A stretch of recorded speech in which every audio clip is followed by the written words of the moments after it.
What's up guys, welcome back to my channel. This feels so foreign. I haven't done a sit down video in a really long time, but I thought it would be fun to do a Q&A. As usual, I'm going to split it up into two parts. So I'm going to do a model Q&A and more like personal Q&A. Today's video is going to be the model version, so I'll probably be uploading the personal one sometime next week. But this is weird, like I haven't done a sit down video in maybe a year. I don't know. Somewhere along the line I kind of just started doing only vlogs, so this is fun. You guys sent in a lot of questions. My Face ID is not recognizing me right now. I'm gonna try and answer as many as I can, and if you guys have any more questions that you want answered, you can always leave them in the comment section down below. First question is, what keeps you continuing to do modeling when there are obstacles? And then another part of this was, what is some of your career motivation? So for me, honestly, I feel like you have to realize that obstacles are part of the journey. Like, just because you have an obstacle or something maybe isn't going right or the way that you thought it was going to, that doesn't mean that you should quit. That's just not a good mentality to have for anything. Not only are obstacles just part of life and part of the journey, but they're also a lot of times a means for growth.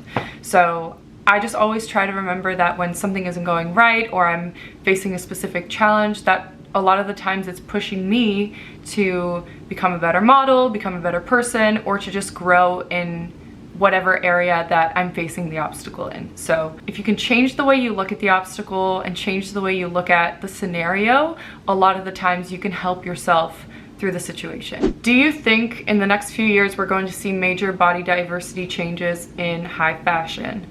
I think so. I mean, I think the industry as a whole is changing a lot, and I think that the industry might never go back to the way it was before. Like, I honestly am not sure if Fashion Week will ever be the same. I definitely don't think the Fashion Week standards will ever be the same. I just don't think that people would ever accept the things we did back then in today's society. So yeah, I think we are gonna see a lot of change. I think there's still gonna be a lot of room for growth. I personally, I've said this before, I would love to see more girls who are between sizes like 6 to 10, maybe even 6 to 12. I feel like that category or that size range is heavily underrepresented. So yeah, I personally am hopeful, and I think we just have to keep pushing for what we want to see. Do you put more energy into your diet or your workouts? I think I put equal amount of energy into both, but I will say I think that when it comes down to it, my diet is more important than exercise. Like, I can exercise all I want, but if my diet is trash, then my body's gonna reflect that. I was about to say my body is trash. My body is never trash, but my body will reflect that. So I've said this before and I will say it again, your diet is like 75% of your physical being and your results. So that's kind of how it works for me. I think everybody's body is different. Also has to do with age and genetics and all that. Because I know people who can eat whatever they want, will not put on a single pound. My body isn't quite like that. I also think that regardless of how big of a difference exercise makes, I think exercise should still be a huge priority. Like, exercise is not just for what you look like physically, it's for your mental health, it's for your cardiovascular health, it's for, you know, stress relief. There's so many benefits to exercise and working out. I truly think that at the end of the day, if exercise had no benefit to like me being in shape or what I look like physically, I would still be doing it because of all the other benefits that it has. Also, sorry for the light. This always happens to me when I'm filming a video.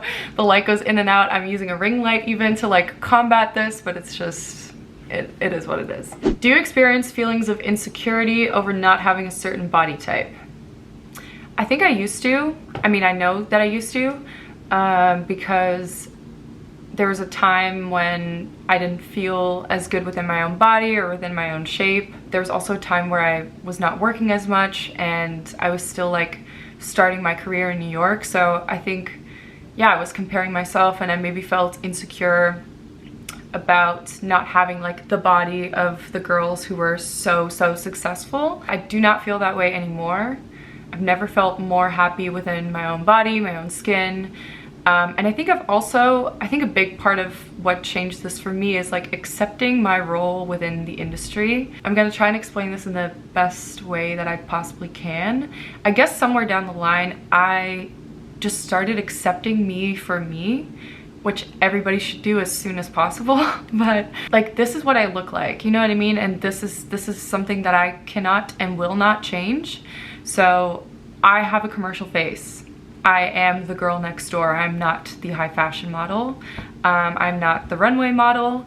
I am a straight size 2 model. I'm more fit, I am more athletic, but I'm still lean and I'm still fit and I'm still skinny. I guess what changed this for me is like, one, getting to a very happy place within myself physically. I will never deny the fact that me feeling good about my body and how it looks is important to me.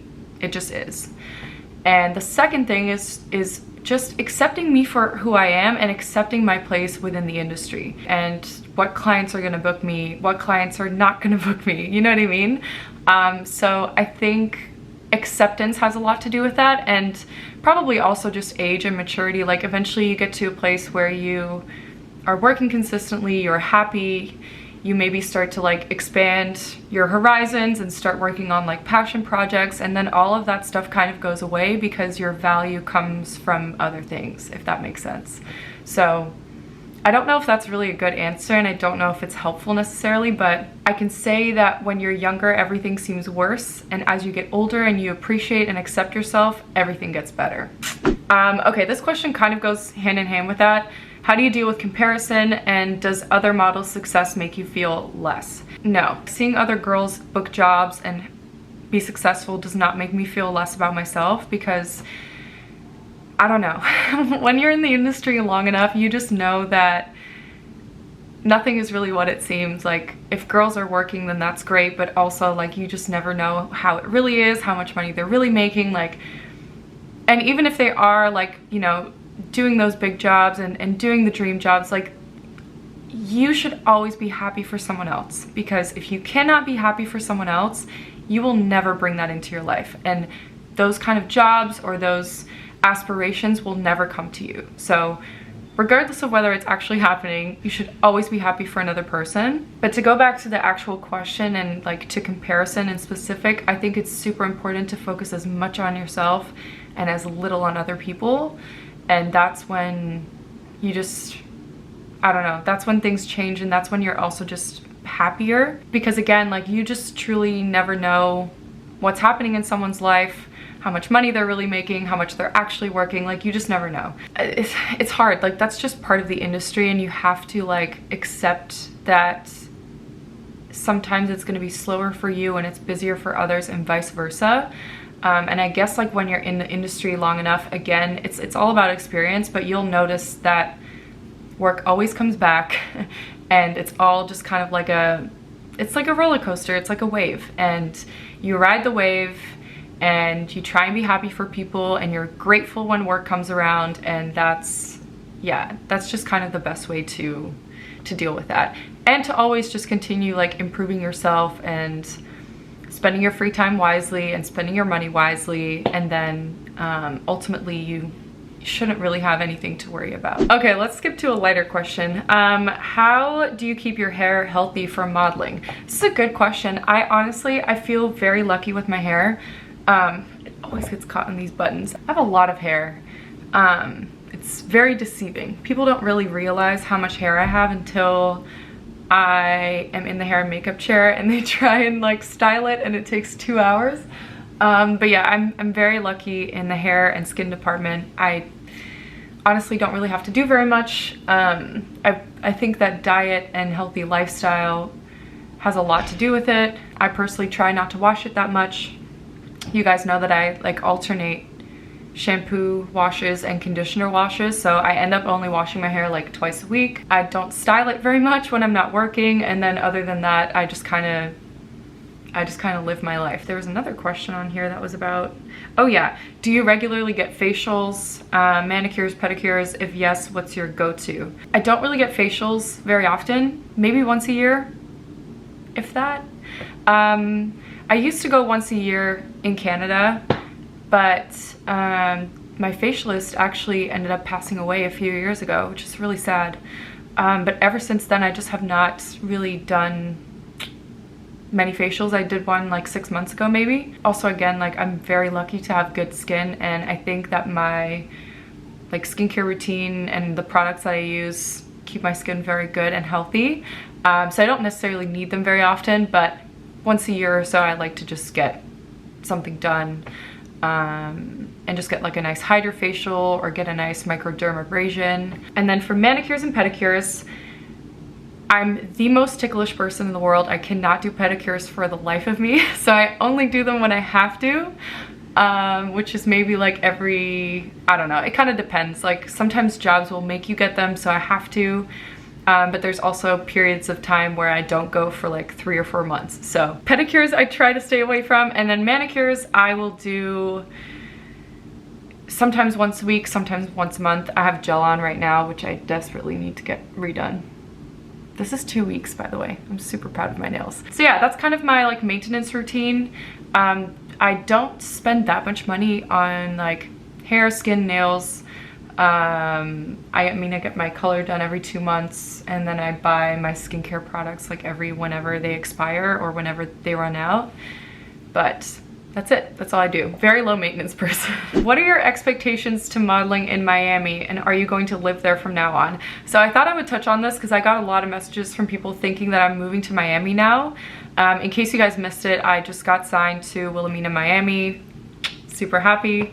But no, I'm not gonna be moving to Miami. I'm gonna be staying in New York. The reason why I got signed with them is just to have access to more clients. So yeah, just because you get signed to an agency doesn't mean that you need to move there, doesn't mean you even need to spend time there. Like, I probably won't go to Miami until I get a job, or unless the agency's like, hey, we'd really love to see you for a weekend, come and take some digitals, then I might go for a few days. But my life will just continue as normal. The only thing that I hope to happen is exposure to more clients and more jobs in other cities. How long before jobs are castings usually? So I guess this person is asking like how much time is between a casting and a job. It can be anywhere from like 2 days to 2 months. Like, I've had castings in the last month that are for jobs after the 4th of July, but then I also had a casting last week that's shooting this week. So it really depends. I will say everything kind of feels more last minute these days. And I think it's because clients are trying to be wary of, you know, potentially having to rebook someone because of COVID or something like that. Obviously, I feel like over the next 6 months to a year, that's all going to change again. But yeah, it does feel like the castings, like the casting dates and the job dates, are a lot closer together than before. And that brings me to my last question, which is, what is some advice you'd give to your younger model self? I think honestly, I would tell myself to just enjoy every moment. Don't rush anything. Because every phase of life, even though maybe like some phases are less fun or less comfortable, every phase of life is beautiful and is there for a reason and to teach you something. And then another thing I would probably tell myself is to just worry less and maybe like stress less, I guess, about the future or about money or whatever, because everything always ends up working out.